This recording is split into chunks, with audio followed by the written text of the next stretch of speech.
إنه يجسد شر الجزائري، إنه أسطورة كاذبة. كان حفار قبور الجزائر المستقلة، لقد كان محتالا، لم يطلق رصاصة واحدة خلال الحرب. كان مختلا عقليا، جبان بنى قوته على الجبن والخيانات الكبيرة.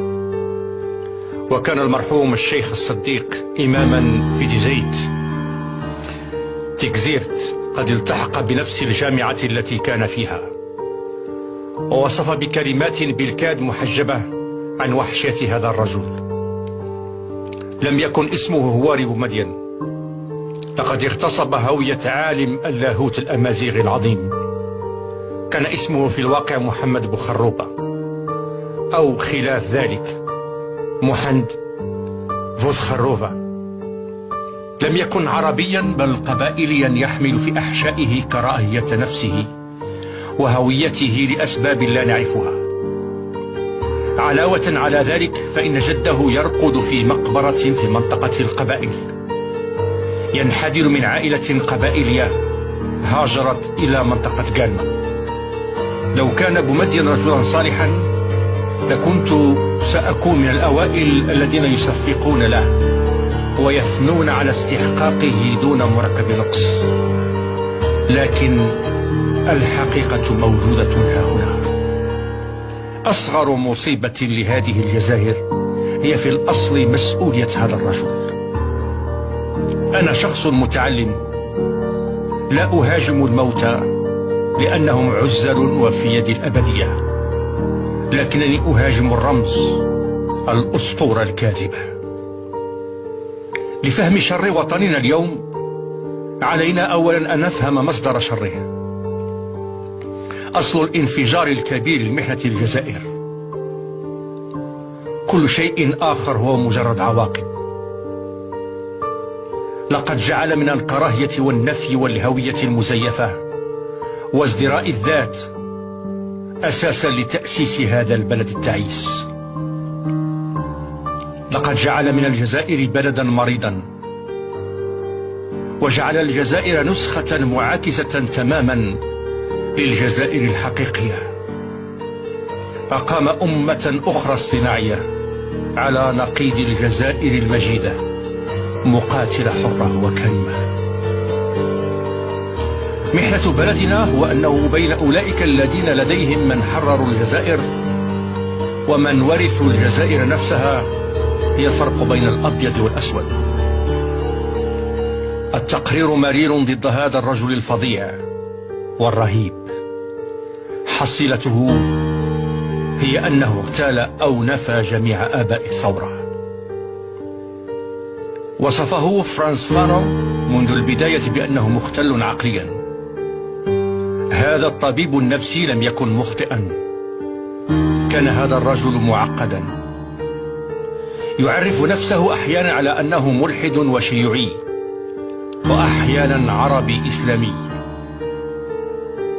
لقد دمر الإمكانات الجزائرية الزراعية والصناعية العظيمة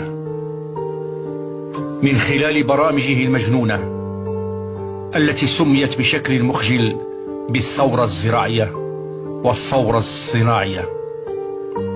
لقد دمر قيم الجزائري المعروفة في جميع أنحاء العالم بأنه عامل عظيم ومقدس. لقد أفسد المدرسة الجزائرية والإسلام الجزائري من خلال استيراد عشرات الآلاف من المعلمين والأئمة من مصر على وجه الخصوص. لقد كانوا محرضو الإخوان المسلمين الذين أزعجوا جمال عبد الناصر الشهير. لقد تخلص منهم بترحيلهم إلى الجزائر مثلما نتخلص من النفايات السامة والمشعة. لقد ترك بعد وفاته المبكرة ديونا ثقيلة ودولة مدمرة تماما في قيمها التأسيسية. لقد ترك للجزائر فاتورة قذرة تبلغ 17 مليار دولار من الديون، مع نسيج صناعي وزراعي مدمر بالكامل.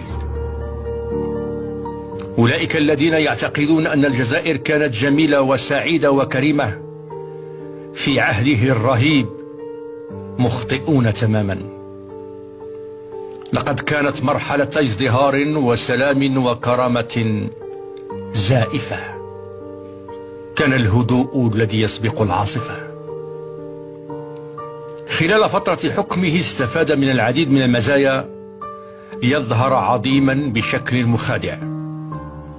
كانت الدولة فتية جدا، وكان الشعب ساذجا للغاية وأميا ومكدا. كان للناس قيم غربية في عملهم وسلوكهم وأحبوا بلدهم. لقد أسقط البلاد تحت ديكتاتورية رهيبة، حيث كل شيء مغلق، حيث يتحول بسرعة أي صوت هدير إلى لا شيء. كانت هذه الديكتاتورية في أقصى درجتها، ليس للسيطرة على البلاد، ولكن لجعل الشعب المسكين ينسى الواقع المرير، ولكن أيضا لتهدئة ضميره من الخيانات الهائلة التي ارتكبها بخروبة تجاه الشهداء وكذلك المقاتلين الذين ما زالوا على قيد الحياة. كان الشعب قد خرج لتوه من الصدمة من حرب لا هوادة فيها، وكان هذا الرجل قد استغل كل هذه المعطيات فقط ليثبت حكمه على خلفية من الأنانية والجبن. كان قد اعتلى حكم البلاد بعد أن قام بانقلابين وقتل ما يقرب من 1500 جزائري. تم تنفيذ أول انقلاب ضد الاستقلال في أغسطس 1962 وبلغ عدد القتلى 1000. لقد غزا الجزائر بالأسلحة التي قدمها بكرم جمال عبد الناصر لسحق المجاهدين الذين حرروا البلاد للتو، ثم القمع الوحشي لانتفاضة جبهة القوى الاشتراكية من 1963 إلى 1965، حيث أحصي عدد القتلى بأكثر من 400 قتيل، والأغلبية كانوا مقاتلين شجعان نجوا من الحرب الجزائرية. تم تنفيذ الانقلاب الثاني في 19 من يونيو 1965. كان انقلاب الرحمة ضد الجزائر المسكينة، حيث اغتيل الأمل الأخير. آخر ضربة جبن لهذا الرجل كانت عام 1970 باغتيال كريم بلقاسم، أحد آباء الثورة الرئيسيين، الرجل الذي تفاوض والذي وقع على شهادة ميلاد الجزائر المستقلة. خنقه رجال مدين في فندق بألمانيا، ناهيك عن بوضياف العضو الأول في جبهة التحرير الوطني المنفي. مفدي زكريا صاحب نشيد قسما أبعده ونفاه، واغتال العقيد شعباني والعديد من الجبن. كان قد دفع بمرض الفصام الذي يعاني منه إلى نوباته من خلال سرقتي جثتي الشهيد عميروش والسلحواس لعزلهما لأكثر من 20 عاما في أقبية ثكنة عسكرية في الجزائر العاصمة.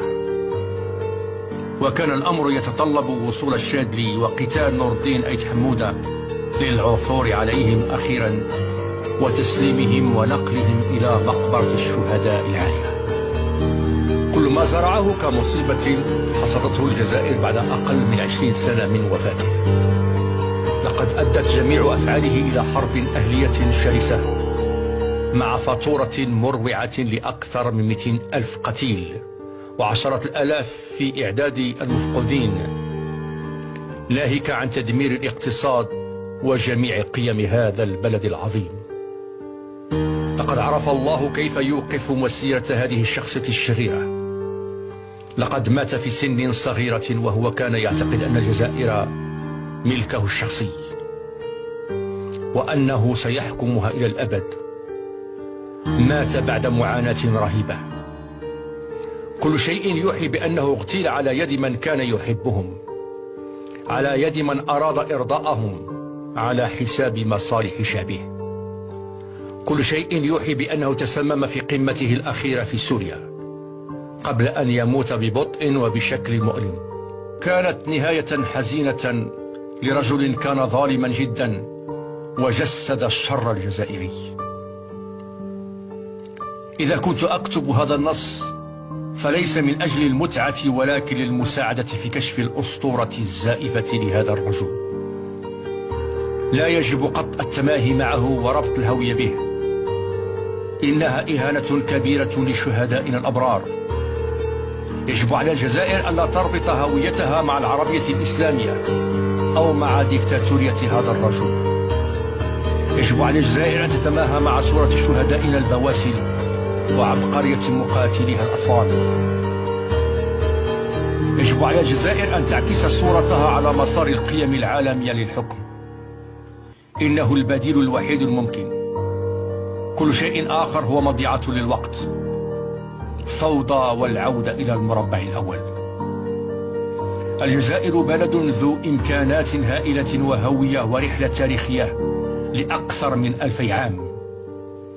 يمكن أن تشهد تقلبات وتطورات لا تصدق في وقت قياسي باستخدام الهوية الحقيقية لهذا البلد والقيم العالمية لحرية الحكم والديمقراطية كأدوات.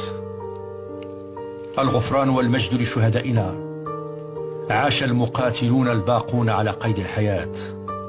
تعيش جزائرنا الحقيقية.